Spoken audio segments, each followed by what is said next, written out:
Hello दोस्तों। दर्द भरी हिंदी कहानियाँ में आप सभी का बहुत बहुत स्वागत है। आगे पढ़ने से पहले यदि आपको यह कहानी पसंद आए तो प्लीज़ वीडियो को लाइक करें, शेयर करें और हमारे चैनल को सब्सक्राइब करना ना भूलें। तो चलिए बिना देर किए कहानी की शुरुआत करते हैं। आज रात भी मैं सो न सकी। अमित के कहे शब्द सूल की भांति चुभ रहे थे। मम्मी, तुम्हें मुझे मेरे पिता का नाम बताना ही पड़ेगा, वरना वरना क्या? यह सोचकर मैं भय से सिहर उठी।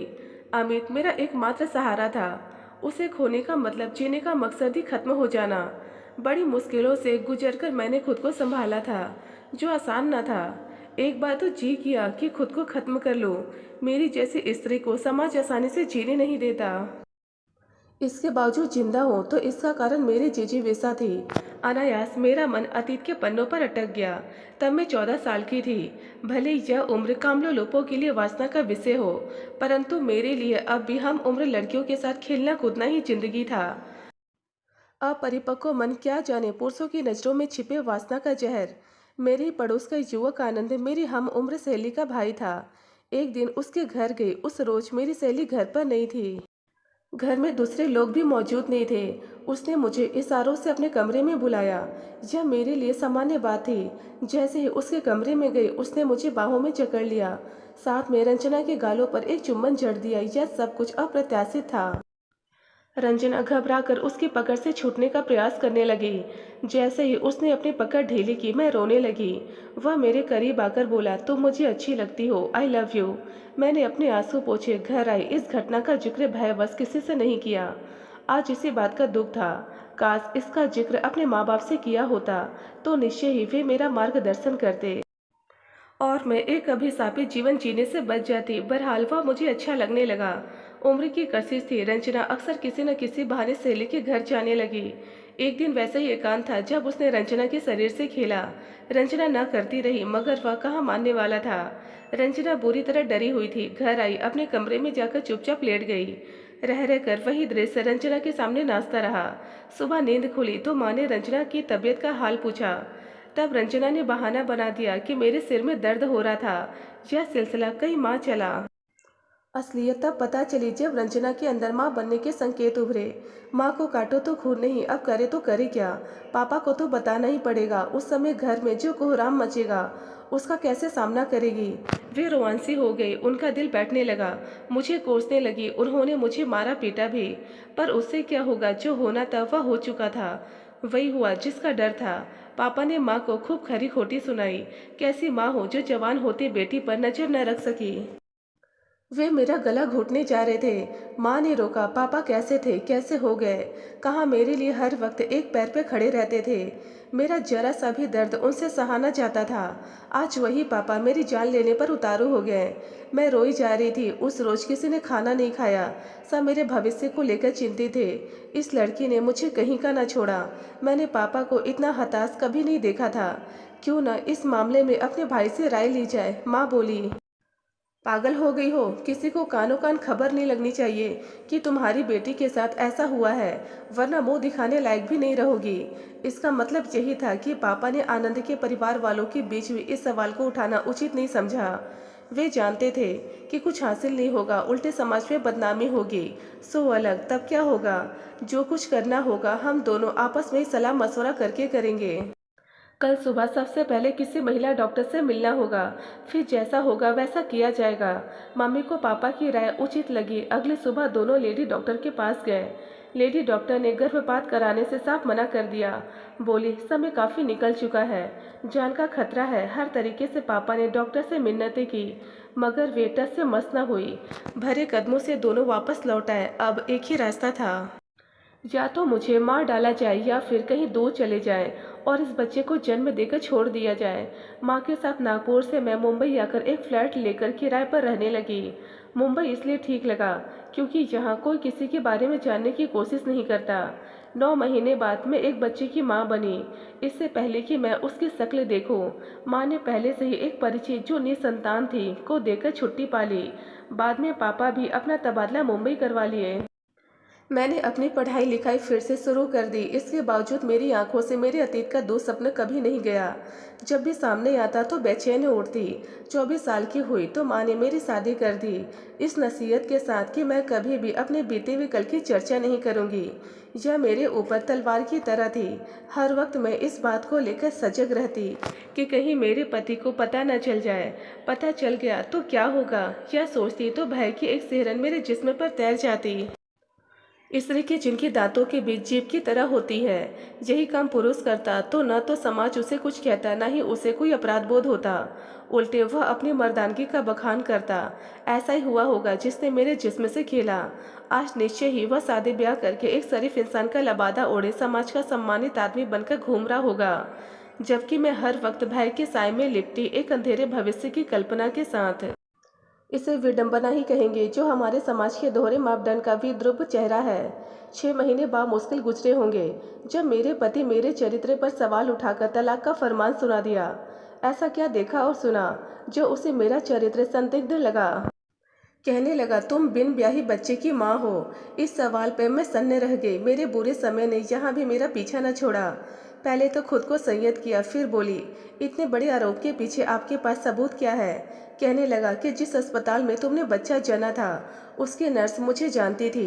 वह मेरे गांव की रहने वाली थी। एक दिन तुम और मैं एक मॉल में खरीदारी कर रहे थे, तभी उस नर्स ने तुम्हें पहचान लिया। उसने एक दिन मुझे अपने घर बुलाया, फिर तुम्हारे बारे में पूछा। मैंने बताया कि तुम मेरी पत्नी हो। मैंने महसूस किया कि वह मुझसे कुछ बताना चाहती है, मगर संकोचवश नहीं कह रही थी। मैंने जोर दिया तो वह बोली, क्या अपनी पत्नी के बारे में तुमने कुछ पता किया था। मैं कुछ समझा नहीं, जैसे वह कहाँ की रहने वाली है, उसका घर परिवार कैसा है, लड़के का चाल चलन कैसा है। मेरे पापा और उसके पापा एक ही ऑफिस में काम करते थे। सजातीय होने के कारण मेरे पापा ने बात चलाई। लड़की देखी, अच्छी लगी, पढ़ी लिखी थी। उन्होंने दहेज भी काफ़ी दिया। नर्स ने यही बात खत्म करनी चाहिए, मगर मैंने सत्य उगलवा कर ही दम लिया। मेरे पति के कथन से मुझे गहरी निराशा हुई। एक स्त्री से मुझे ऐसी उम्मीद न थी। उसने मेरा बसा बसाया घर उजाड़ दिया। सत्य सत्य होता है, वह लाख छिपाने पर भी नहीं छिपता। मुझे माँ पापा दोनों पर गुस्सा आया। क्यों नहीं साफ साफ बताकर शादी की। अगर उसे मेरी ज़रूरत होती तो शादी करता, वरना मैं जैसी थी वैसे ही खुश थी। दुख तो बहुत हुआ, मगर मैंने भी सोच लिया था कि रोने धोने से काम नहीं चलेगा। शादी कोई अंतिम रास्ता नहीं। मुझे बरगला कर मेरा यौन शोषण करने वाला चैन की जिंदगी जिए और मैं तिल तिल कर खुद को जलाऊं और अपने समय को कोसूं। नहीं, ऐसा नहीं होगा। मैं जीऊंगी और अपनी शर्तों पर। माँ पापा दोनों दुखी थे। मैंने कहा, आप मुझे या खुद को क्यों अपराधी मानते हैं। शादी का संबंध बच्चे पैदा करना होता है तो वह मैंने बिन ब्याहे कर दिया है। अब रहा किसी के साथ का तो मेरे समय में लिखा होगा तो कोई ना कोई मिल ही जाएगा, जो सब कुछ जानते हुए भी मुझे अपनाने से गुरेज नहीं करेगा। वास्तव में मुझे ऐसे इंसान की ज़रूरत है। चित्त शांत हुआ तो मैंने एक कंपनी में नौकरी कर ली। एक रोज एक दंपति ने मेरे फ्लैट के दरवाजे पर दस्तक दी। माँ ने दरवाज़ा खोला। उस वक्त मैं दूसरे कमरे में थी। वे लोग माँ की जान पहचान के थे। उन्हें देखकर माँ के माथे पर बल पड़ गए। माँ ने उन्हें डाइनिंग रूम में बिठाया। उनके साथ एक 8 साल का लड़का भी था। लड़के को मेरे कमरे में भेजकर माँ न जाने क्या उनके साथ खुसर फुसर करती रही। इस बीच वह लड़का मेरे साथ घुल मिल गया। करीब आधे घंटे के बाद मैंने देखा कि वे दंपति जा चुके थे। मुझे आश्चर्य हुआ क्योंकि वह लड़का तो यहीं रह गया। जब उस लड़के को पता चलेगा कि उसके कथित माँ बाप चले गए तो वह रोने लगा। मुझे दया आई, उसे सीने से लगाकर चुप कराने लगी। मम्मी इसे क्यों नहीं ले गई, मैंने अपनी माँ से पूछा। माँ ने इशारे से मुझे चुप करा दिया। अब यह यही रहेगा, कहने को तो माँ ने कह दिया, मगर तत्काल उसमें सुधार करते हुए बोली, कुछ दिनों के लिए, जैसे इसके माँ बाप विदेश से आ जाएंगे या उन्हीं के पास चला जाएगा। मुझे माँ के कथन संदिग्ध लगे। उन्हें अन्य कमरे में ले जाकर वस्तु स्थिति की सही सही जानकारी हासिल करने का प्रयास किया तो माँ कहने लगी, तुमसे क्या छिपाना, यह तुम्हारा ही बेटा है। यह सुनते ही मैं क्षणांश भाव विभोर हो गई। माँ आगे बोली, इसी बच्चे को तुमने जन्म दिया था। लोक लाज के भय से मैंने इस बच्चे को जन्मते ही अपने एक रिश्तेदार को दे दिया था। वे निसंतान थी, मगर अब उनकी अपनी औलाद हो चुकी है। वे इसे रखने के लिए तैयार नहीं है। मैंने उस लड़के को देखा, वह अब भी रोई जा रहा था। मेरे दिल में माँ की ममता उमड़ पड़ी। कितना भागा था यह बच्चा, असल माँ जिंदा थी तो भी गैर के पास पल रहा था। यह सोचकर मेरा कलेजा फट गया। उसे सीने से लगाया, मेरा मन भीग गया था।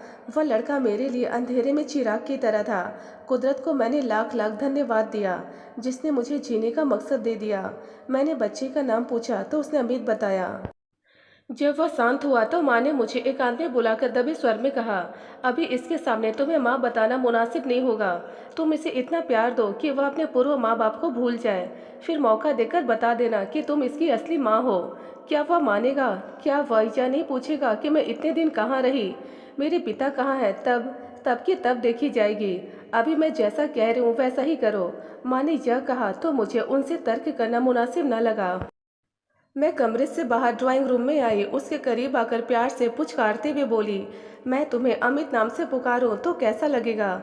नाक सुघड़ते हुए वह बोला, अच्छा तो ठीक है अमित, आज मैं तुम्हें आइसक्रीम खिलाने ले चलती हूँ, कैसा रहेगा? मैं खुश थी। मेरे प्यार की तपिश पाकर उसके चेहरे पर मुस्कान की रेखाएं खिंच गई। जल्दी जल्दी मैंने अपने कपड़े बदले, उसको लेकर आइसक्रीम पार्लर में पहुंची। उस दिन मैंने अमित पर जी भर प्यार उड़ेला। क्यों ना उड़ेलती। वह मेरे शरीर का अंश था। वर्षों तक उसके रूप रंग को लेकर तरसती रही थी कि आज मेरा बेटा जिंदा होता तो कैसा होता। माँ ने कहा था कि वह मरा हुआ पैदा हुआ था। अगर जिंदा भी बताती तो क्या मैं उसे पालने लायक थी? मैं तो उस वक्त खुद ही एक बच्ची थी। आहिस्ता आहिस्ता अमित हम सबसे घुलता मिलता गया। एक रोज मैंने उससे कहा कि वह मुझे मम्मी कहकर पुकारे। पहले तो वह सकुचाया, फिर बोला, मम्मी को क्या कहूँगा? जब उसे पता चलेगा कि मैंने आपको मम्मी कहना शुरू कर दिया है, उन्हें बुरा लगेगा। कुछ सोचकर मैं बोली, बड़ी मम्मी यह ठीक रहेगा। उसने बिना ना नुकुर के स्वीकार कर लिया। उसके मुख से मेरे लिए मम्मी का संबोधन तपती रेत पर बारिश की फुहार की तरह था। मेरा रोम रोम पुलक उठा। मैं भाव विभोर हो गई। वक्त गुजरता रहा, एक बात की कसक रहती, इतना प्यार दुलार देने के बावजूद वह अपनी पहली माँ को भूल नहीं पाया। कभी कभी उनका जिक्र करता तो मेरा मन आशंकाओं से घिर जाता। हमेशा की तरह झूठ बोल देती कि वे जल्द आएंगी। एक रोज तो हद हो गई जब वह अपने दत्तक माँ बाप के पास जाने की जिद कर बैठा। उस रोज मुझे अपनी कोख पर लज्जा आई। इतना प्यार दुलार देने के बावजूद भी अमित को अपना न बना सकी। इसे विडंबना ही कहेंगे कि वह उनके पास जाना चाहता है, जिन्होंने बड़े निर्मोही तरीके से उसका परित्याग कर दिया। आज जाना कि सिर्फ जन्म देने से कोई माँ नहीं बन जाती। माँ बनने के लिए बच्चे की बेहतर परवरिश जरूरी है, जो आसान नहीं। मम्मी ने पापा से सलाह मशवरा कर उसके दत्तक माँ से बात की। एक बार आप उसे समझाइए, मुझे पूरा विश्वास है कि वह आपकी बात को समझेगा। मम्मी बोली, क्या कहूँगी? उधर से जवाब आया, यही कि आप उसके असली माँ बाप नहीं हैं। असली माँ मेरी बेटी है। क्या वह मानेगा? और कोई रास्ता हो तो बताइए। मम्मी के इस सवाल का उनके पास जवाब न था। छसान चुप्पी के बाद वह बोली, ठीक है, आप अमित को फ़ोन दीजिए। अमित को दूसरे कमरे से बुलाकर उसे मोबाइल थमाया। वह असमंजस में था। तभी उधर से आवाज़ आई, कैसे हो अमित? अमित को आवाज़ पहचानने में देर न लगी। मम्मी कहते उसका स्वर भरा गया, आप कहाँ हैं? अमित रुंधे कंठ से बोला, मैं यही हूँ। पहले यह बताओ, क्या ये लोग तुम्हें प्यार नहीं करते? करते हैं, खूब करते हैं। बड़ी मम्मी तो हर वक्त मेरी ही चिंता करती रहती है। एक पल के लिए मुझे अकेला नहीं छोड़ती। परंतु कहते कहते उसका गला भर आया। आपकी याद हमेशा आती रहती है। क्या आप मुझे लेने नहीं आएंगी? पल भर के लिए उसकी दत्तक माँ भी भावुक हो गई। एक पल वह सोच अमित को ले आए, मगर यह सोचकर बढ़ते कदम रुक गए कि कल जब उसकी अपनी औलाद बड़ी होगी तो निश्चय ही अमित की असलियत सबके सामने आएगी। तब वह क्या करेगी जब वे पूछेंगे कि अमित किसका बेटा है, क्यों लाई थी इसे? तब तो न मैं इधर की रहूंगी न उधर की। अमित किसी की नाजायज औलाद है। इस कलंक को कैसे धोऊंगी? फिर क्या गारंटी है कि मैं अपने पराये का भेद न करने लगूंगी? यही सब सोचकर दिमाग ने फैसला लिया कि जो कल होने वाला है उसे आज ही कह सुनकर खत्म किया जाए। अमित, मैं यही हूँ, कहीं जाने वाली नहीं। तुम जब चाहे मेरे पास आ सकते हो। परंतु परंतु क्या मम्मी, मेरा एक कहाँ मानोगे? बिल्कुल मानूंगा, मगर आप मेरे पास आने का वादा करो। करती हो, मेरी बात ध्यान पूर्वक सुनो। जिसे तुम बड़ी मम्मी कहते हो वही तुम्हारी असली माँ है। मैं तब बे औलाद थी, दूर दूर तक औलाद होने की संभावना नहीं दिख रही थी। तब तुम्हारी मम्मी ने तुम्हें जन्मते मुझे दे दिया था। क्यों? इसका जवाब तुम अपनी बड़ी मम्मी से पूछना। कहकर दत्तक माँ ने फोन काट दिया। अमित गुमसुम सोफे पर बैठ गया। मैं उसके करीब आई, देखा उसके गालों पर आंसुओं की बूंदें लुढ़क आई थी। मैं धीर हो उठी, उसे कलेजे से लगा लेना चाहा, मगर उसने मुझे झटक कर अलग कर दिया। पहले मुझे जवाब दो कि क्या तुम मेरी असली माँ हो? हाँ, भीगे मन से मैं बोली। अब तक कहाँ थी? अमित के इस कथन का क्या जवाब दूं? तुमने मुझे उनके पास क्यों भेजा? मेरे पापा कौन हैं? उसके इस सवाल पर मेरी मम्मी ने बात संभाली। समय आने पर सब पता चल जाएगा। मम्मी के इस कथन का उस पर कोई असर न पड़ा। वह अपनी जिद पर अड़ा रहा। उसका हठपन देखकर मैं रोने लगी। अमित था तो बच्चा ही। मेरे आंसुओं को देखकर उसका मन द्रवित हो गया। मेरे पास आकर बोला, बड़ी मम्मी, अब मैं आपको कभी परेशान नहीं करूँगा। उसके मुख से यह सुनकर मुझे तसल्ली हुई। उसे अंक में भीजकर देर तक मैं सुबकती रही। पढ़ाई लिखाई में लग जाने के कारण अमित अपने अतीत को भुला रहा। अब वह 25 साल का युवा था। एक रोज मैंने देखा कि वह अपने कमरे में उदास बैठा था। करीब आकर उसकी उदासी का कारण पूछा तो बोला, मम्मी, तुमने एक बार कहा था कि समय आने पर पापा का नाम बताओगी। क्या वह समय नहीं आया? अमित ने फिर मुझे उसी चौराहे पर लाकर खड़ा कर दिया, जिसे मैंने अपने सीने में दफन करके भूल चुकी थी। एक एक करके अतीत की सारी घटनाएं चलचित्र की भांति मेरी नजरों के सामने घूमने लगी। जब उभरी तो अमित से पूछा, क्या जानना जरूरी है? मम्मी, मेरे लिए यह जानना जरूरी है कि मेरे पिता कौन हैं, क्योंकि आज भी मेरे दिल के कोने में एक खालीपन महसूस होता है।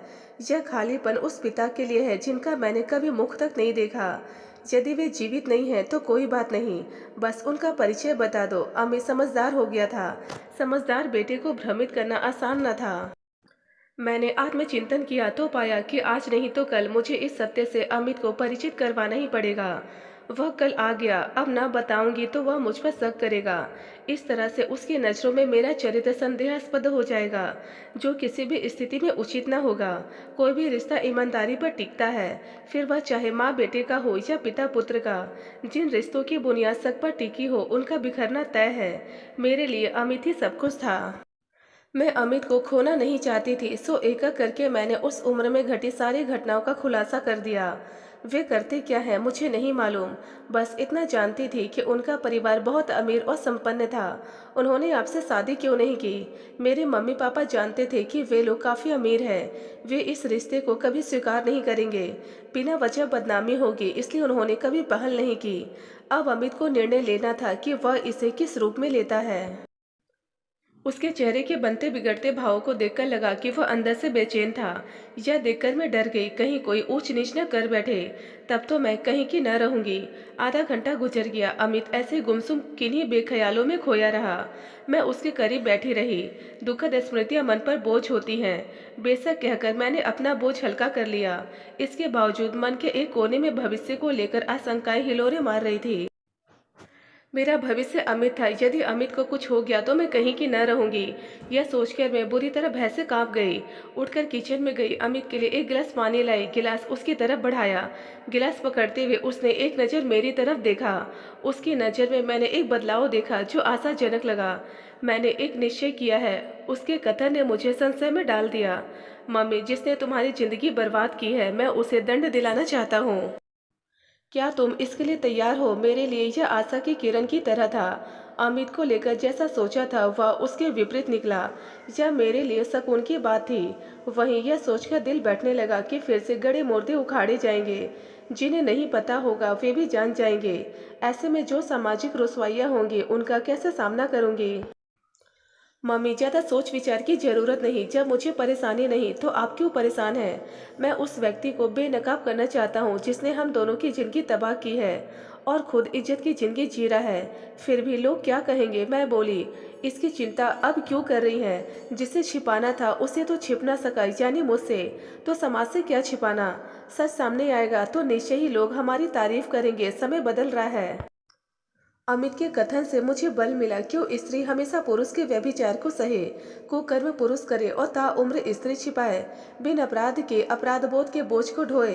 क्या यह खुद के प्रति अन्याय नहीं है? तुम क्या उसे पिता मानोगे? मैंने पूछा। जन्म दिया है तो पिता कहलाएगा ही। अगर जो सम्मान उसे देना चाहिए वह उसे कभी नहीं। उसने तुम्हें हमें जिल्लत की जिंदगी दी है। मैं चाहता हूँ कि उसे उसके किए की सजा मिले।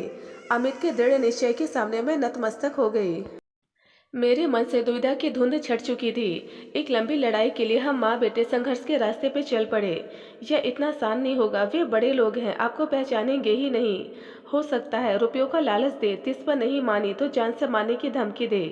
वकील ने कहा, इस जिल्लत भरी जिंदगी से अच्छा है मर जाना। जब मेरा कोई बाप ही नहीं है तो मैं क्या मुंह दिखाकर समाज में जीऊंगा। अमित ने वकील से कहा। वकील संवेदनशील था। कुछ सोचकर बोला, ठीक है, मैं जल्द ही तुम्हारी तरफ से केस दायर करता हूँ। कानूनी अड़चनें आएंगी, समय लगेगा, मगर मुझे पूरा विश्वास है कि तुम्हें न्याय मिलेगा। समय क्यों लगेगा, वे जल्दी जैविकीय टेस्ट करवाने के लिए तैयार नहीं होंगे। हजार बहाने बनाएंगे तो क्या हुआ, एक ना एक दिन उन्हें तैयार होना ही पड़ेगा। अमित बोला। अमित के पिता का कोई वारिस नहीं था। उन्होंने शादी तो की थी पर निसंतान थे, करोड़ों की संपत्ति थी, संयुक्त परिवार था। लिहाजा उन्होंने अपने जीते जी अपनी सारी संपत्ति संयुक्त परिवार के नाम कर दी थी। यह बात वकील की मार्फत मुझे पता चली।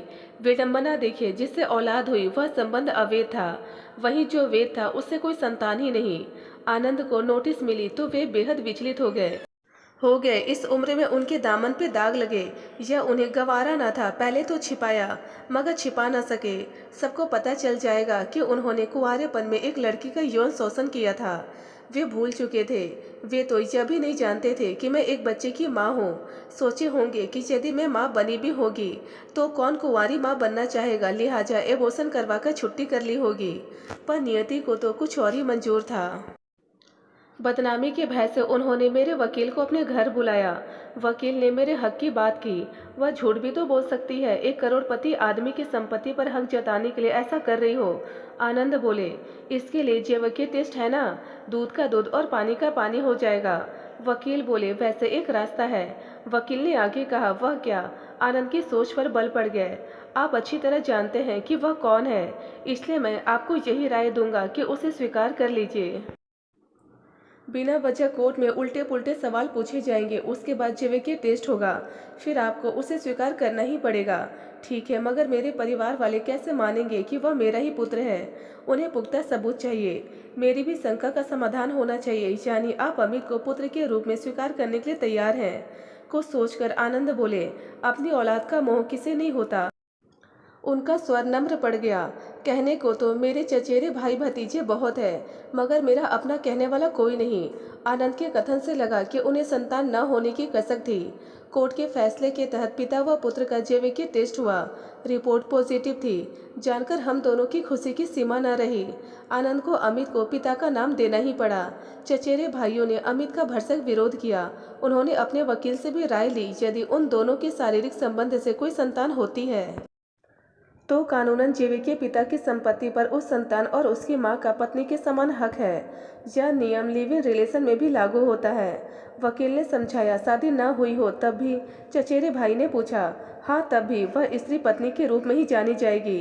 वे सब कानून के आगे लाचार थे। मम्मी, न्याय ही दंड था मेरे पिता के लिए। अब मैं सिर उठाकर कह सकूंगा कि मैं आनंद का बेटा हूँ। अमित की आंखों में झलकती आत्मविश्वास की झलक से मैं अभिभूत थी।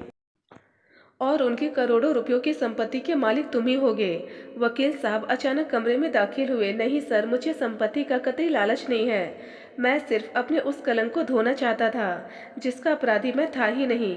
मेरी माँ ने मुझे जन्म दे दिया, मगर ऐसी कितनी माएँ होंगी जो लोक लाज के भय से अजन्मे बच्चे को गर्भ में ही मार देती हैं। मुझे ऐसे माओं से सहानुभूति है, वहीं ऐसे पुरुषों से नफरत है जो किसी अपरिपक्व लड़की को बरगलाकर उसका यौन शोषण करते हैं, फिर उसे नारकी जीवन जीने के लिए छोड़कर भाग जाते हैं। मेरी और मेरी माँ की कोशिशें उनके लिए एक सबक साबित होंगी। दोस्तों, यदि आपको यह कहानी पसंद आए तो प्लीज़ हमें कमेंट बॉक्स में कमेंट कर अपने विचार जरूर बताएं। ढेरों पारिवारिक और शिक्षाप्रद कहानियाँ सुनने और पढ़ने के लिए हमारे चैनल दर्द भरी हिंदी कहानियाँ को जरूर सब्सक्राइब करें। धन्यवाद दोस्तों।